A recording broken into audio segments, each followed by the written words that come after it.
prompts that encourage you to connect to yourself are a great way to get that inner reflection flowing. Oh, we've got our little friend joining us, as usual.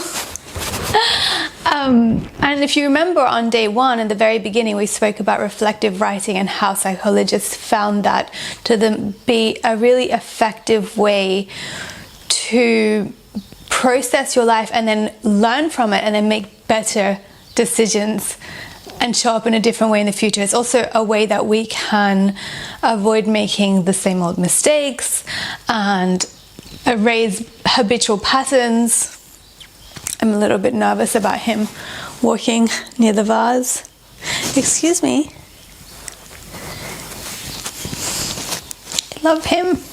All right, so the key here is to be as honest as possible. Really listen to your mind, your body, your heart. We've got 5 questions and 2 minutes to complete each one. So let's open up. I've already written the date, the moon phase, and my cycle day at the very top. Maybe you want to join me with that. And timer ready. Some weird thing on the couch that I do not like. All right, first question. Let's begin. What is your body telling you right now? What is your body telling you?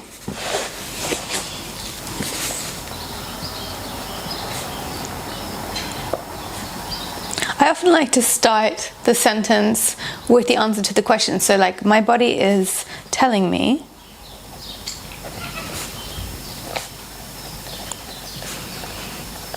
that it's full. I just ate 2 breakfasts. I don't know why I'm so hungry today, but I ate a stewed apple with some yogurt.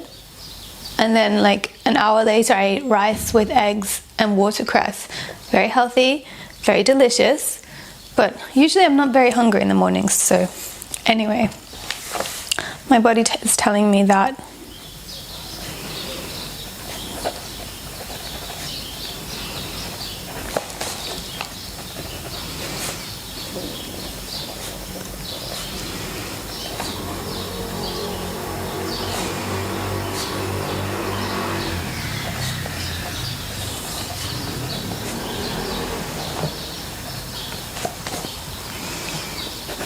Yes, my love. You want to get as close as possible, as usual. Why don't you go over on this side?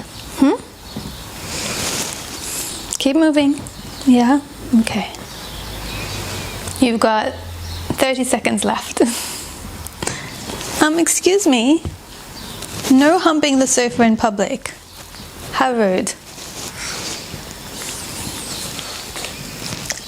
No.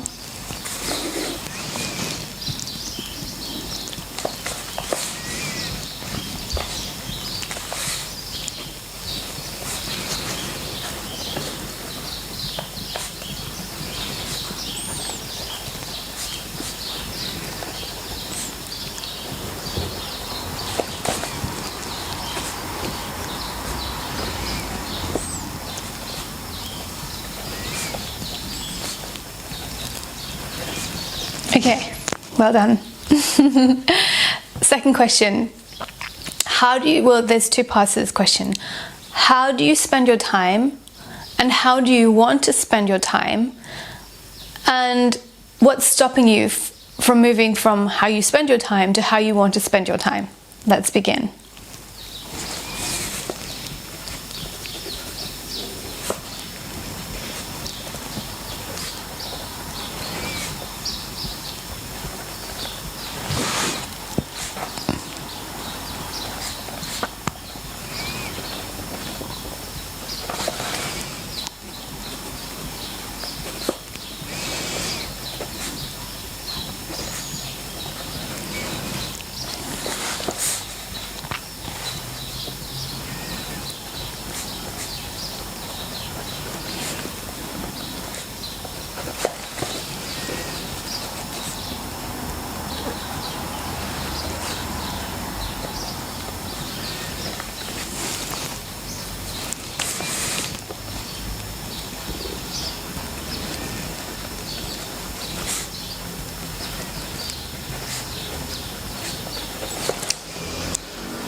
got a minute left.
Okay, well done.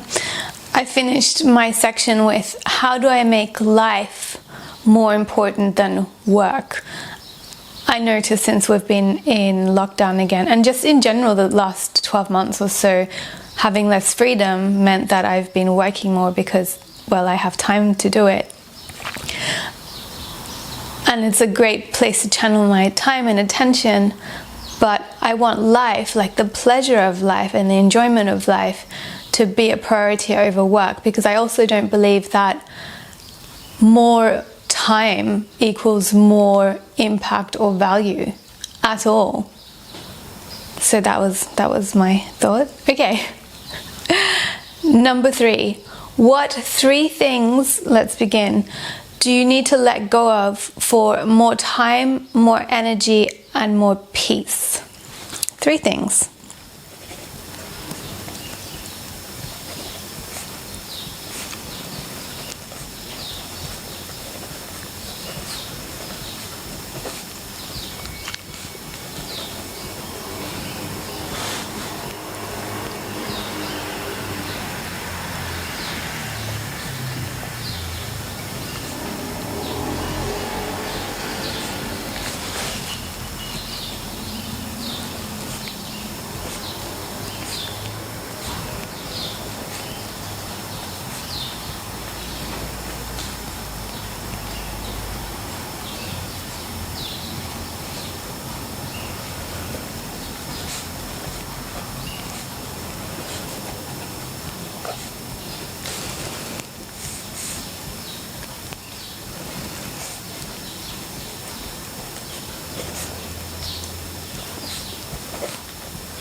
We've got 30 seconds left, but I've written my 3 things.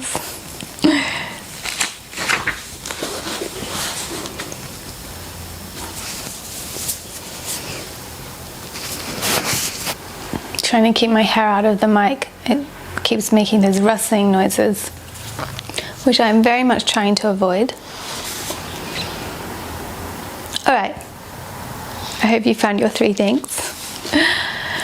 Number 4. What are the questions you need answers to? Let's begin.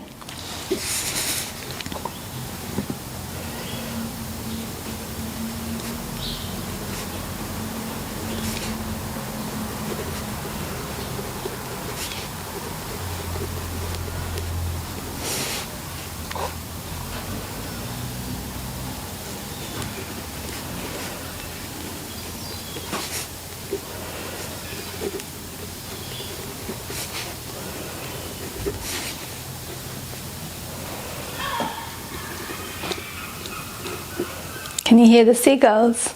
They're flying up ahead.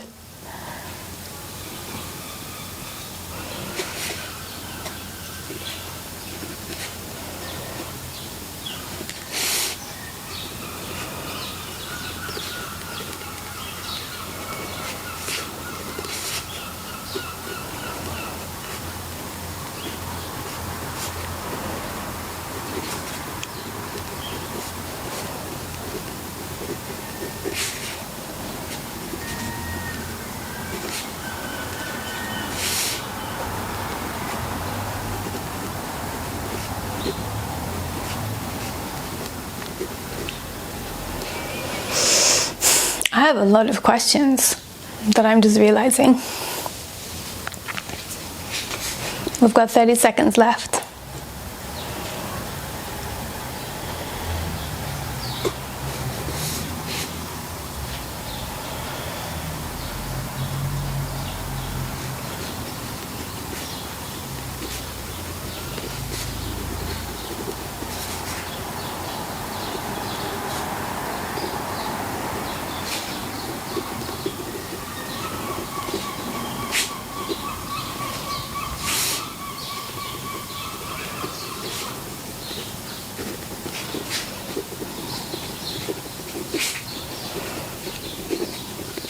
Okay, our time is up. I could have kept going. I have a lot of questions, and that's a really good thing. If you have a lot of questions too, make sure you write as many of them as you can down, because just writing them down then allows the universe to start coming up with answers for you. I notice it all the time. Even in the last month, I was reflecting last night as I went to sleep. Some things that I asked questions around then really magically just started showing up in my life, and I don't know how, but simply by putting them out there, like, I need help with this, I need guidance with this, I have this question, show me the way, show me a solution, and then it magically, or by manifestation, or whatever you want to view it as, it shows up in my life. It's really quite incredible. So pose those questions. All right, number 5, last question. 5 fingers, right? When have you stopped from speaking up recently, and why? When have you stopped yourself from speaking up recently, and why? Let's begin.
Got about 20 seconds left.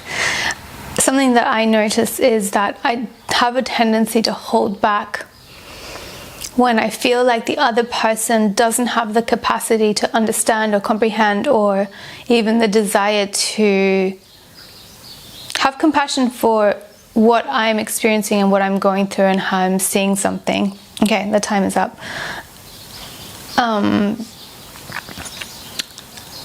I often hold my tongue when I think that I feel like I have to convince them in some way, and I don't want to do that. I really believe in free will, and also I know that people will not understand and comprehend something unless they're willing and ready to. So that a lot of words can be lost in trying to explain ourselves. However, that often leaves me having to deal with whatever the issue is, or whatever the circumstance or the conflict is. So I wrote about that, and I left it kind of again with a question, like, what can I learn here? Is there a different way to do this?